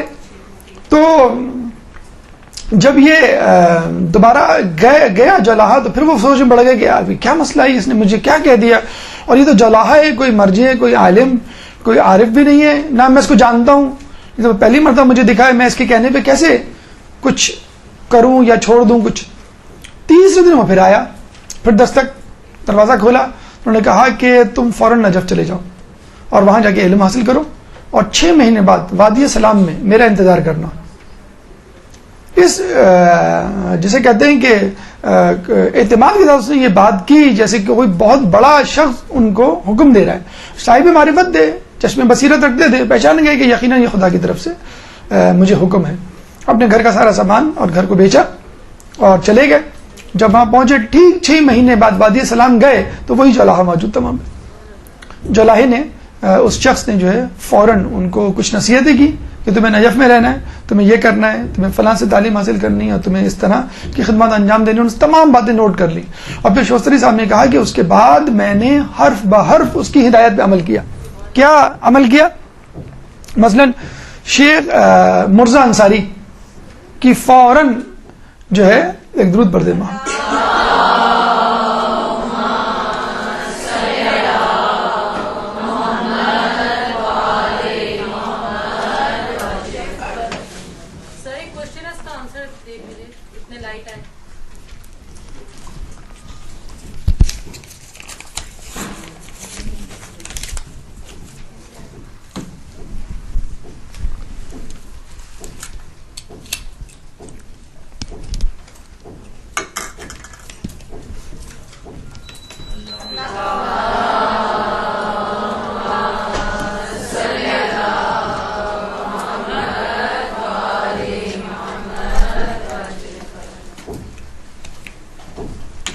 اچھا، تو شیخ مرزا انصاری کی انہوں نے جو ہے وہ شاگردگی اختیار کی اور علم حاصل کرنا شروع کیا. لیکن بڑا مشکل کام ہوتا ہے، ایک آدمی طالب علم ہو شروع سے اور کسی کی شاگردگی میں رہے، ٹھیک ہے، لیکن آدمی خود کہیں استاد ہو اور وہ آ کر کسی استاد کے سامنے بیٹھ جائے کہ ٹھیک ہے میں آج سے پھر دوبارہ سے آپ کی شاگردگی، جیسے ہم نے بتایا تھا علامہ کوہ قمری جنہوں نے شیخ مرزا انصاری کی شاگردگی اختیار کی، ان کے درس میں جا کے بیٹھ گئے، حالانکہ وہ خود درس دیا کرتے تھے.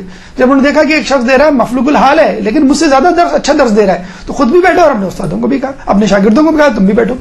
تو شیخ جعفر شوستری جو ہے باقاعدہ زانو تلمذ کر کے شیخ مرزا انصاری کے پاس بیٹھے. لیکن اچھا، شیخ شوستری اس وقت تک علم عرفاں میں بہت آگے جا چکے تھے، علم اخلاق میں بہت آگے جا چکے تھے. ہاں، فقہ میں بہرحال شیخ مرزا انصاری تھے، اور ہماری مرجعیت جو ہے اس کی بنیاد فقہ ہے، علم اخلاق یا فلسفہ وغیرہ نہیں ہے. تو شیخ مرزا انصاری جو ہے ان کو پڑھانے لگے. کہتے ہیں کہ شیخ شوستری اپنے علم عرفاں علم اخلاق کو آگے بڑھاتے رہے اور ہفتے میں ایک دن وہ درس دیا کرتے تھے عمومی، جس میں تمام لوگ آیا کرتے تھے. یہ تو آپ نے دیکھ لی شیخ جعفر شوستری کی اعلیٰ ظرفی کہ استاد اور مرجع ہونے کے باوجود شیخ مرزا انصاری کے سامنے زانو تلمذ طے کیے. اب آپ شیخ مرزا انصاری کی اعلیٰ ظرفی دیکھ لیے کہ جب انہوں نے دیکھا کہ شیخ جعفر شوستری یعنی میرا شاگرد ہفتے میں ایک دن فلاں جگہ پہ درس دیتا ہے، تو خود ہفتے میں ایک دن باقاعدہ اسی وقت اس کے سامنے یعنی اپنی شاگرد کے سامنے علم عرفاں علم اخلاق کا درس لینے جاتے تھے اور زانو تلمذ طے کرتے تھے. شیخ مرزا انصاری کیونکہ وہ سمجھتے تھے علم عرفاں میں علم اخلاق میں یہ مجھ سے بہتر ہے، اور علم جعفر جو ہے وہ شوستری صاحب یہ سمجھتے تھے علم فقہ میں شیخ مرزا انصاری مجھ سے بہتر ہے، تو مجھے فقہ کے عالم. اور یہ آج بھی حوضوں میں مل جائے گا کہ ایک استاد دوسرے کو پڑھا رہا ہے، پھر تھوڑی دیر بعد جو ہے وہ یہاں کے بیٹھ جاتا ہے اور استاد وہاں جا کے بیٹھ جاتا ہے، اور وہ شاگرد ان کو پڑھا رہا ہوتا ہے کیونکہ اس کا علم کسی اور فیلڈ میں مطلب فلسفے کا ہے. ایک استاد فقہ نہیں آتی، اس نے کہا فقہ کے استاد کو مجھے آپ فقہ پڑھا دیں، فقہ کے استاد نے کہا نہیں مجھے آپ فلسفہ پڑھنا ہے، کہنا ٹھیک ہے آپ مجھ سے پڑھ لیں. تو بعض اوقات یہ بھی ہوتا ہے ایک ہی وقت میں آپ استاد بھی ہوتے ہیں اور شاگرد بھی ہوتے ہیں. تو بہرحال اس طرح جس طرح شیخ جعفر شوستری نے اعلیٰ ظرفی کا مظاہرہ کیا، اس طرح شیخ مرزا انصاری نے بھی ان سے علم حاصل کر کر اس کا مظاہرہ کیا. بس یہی ہماری گفتگو، جیسے ہم نے بتلایا تھا کہ 12 علماء کے بارے میں ہم نے انتخاب کیا ہے 12 علماء کا. کوشش کریں کہ جتنے زیادہ زیادہ علماء کے بارے میں آپ کی زحمت ہو سکے، کیونکہ یہ وہ علماء ہیں کہ جنہوں نے ہمیں اہل بیت سے متعارف کروایا ہے. انشاءاللہ جب ہم حرم سے باہر نکلیں گے اگلی نشست میں، تو حرم کے آس پاس اطراف میں جو قبور علماء ہیں جیسے شیخ توسی کی ہے اور کاظم یزدی علامہ حسین امینی کی، تو انشاءاللہ ان کی بھی قبروں کی زیارت کریں گے، تھوڑا سا تذکرہ ان کی سوانح حیات اور ان کی خدمات کے حوالے سے بھی کریں گے. اللہ تعالیٰ سے دعا ہے کہ ہمیں ان علماء کی معرفت حاصل کرنے کی توفیق عطا فرما. اللہ تعالیٰ سے دعا ہے کہ ہمیں علماء کے نقش قدم پہ چل کے علم حاصل کرنے کی توفیق عطا فرما. اللہ تعالیٰ سے دعا ہے کہ جو ہم علم حاصل کریں اس پہ عمل کرنے کی توفیق عطا فرما. اللہ تعالیٰ سے دعا ہے کہ ہمیں اہل بیت کے نقش قدم پہ چلنے کی توفیق عطا فرما اور شفاعت میں ہمیں ان کے شفاعت سے بہرے مند فرما. امام کے ظہور میں تعجیل فرما اور ہمیں ان کے انصار و اعوان میں شامل فرما. ربنا تقبل منا انك انت السميع العليم وتب علينا انك انت التواب الرحيم برحمتك يا ارحم الراحمين. اللجن اللجن اللجن اللجن يا مولا اللجن اللجن اللجن اللجن اللجن اللجن اللجن يا صاحب السماء